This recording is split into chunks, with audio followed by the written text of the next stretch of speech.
اب اس کے بعد پھر یہ قلب کا علم آیا. یہ ایک مخلوق آئی، یا ایک مخلوق ہے، اس کا نام قلب ہے. اگر تو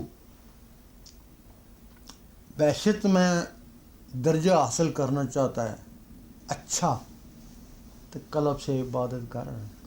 اگر تو اگلا درجہ چاہتا ہے تو روح کی عبادت کر. اس سے اگلا چاہتا ہے پھر دارالاسلام کی کر. اس سے اگلا چاہتا ہے دارالقرار کی کر. وہ آخری فردوس جو کہتا ہے اس اللہ سے عبادت کر.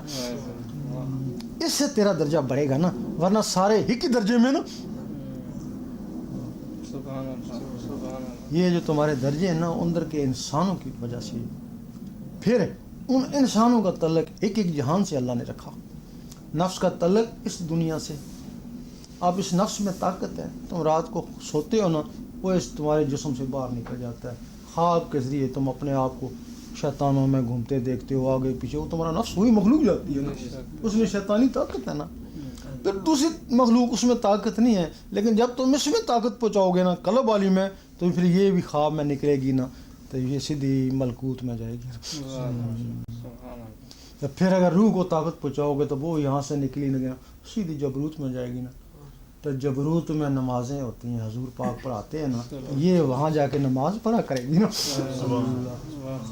ابھی تو یہ نہیں جا سکتی ہے نا، جب طاقت پکڑے گی پھر جائے گی نا. تو پھر جب اس کو طاقتور کرو گے یہ لاہور میں چلی جائے گی نا. پھر اس دماغ والی کو طاقتور کرو گے یہ وہاں پہنچ جائے گی اللہ کی ذات ہے جہاں. ظاہری جسم سے حضور پاک پہنچے اور ان مخلوقوں کے ذریعے ولی وہاں پہنچتے ہیں نا. یہ تمہارے اندر چیزیں ہیں نا.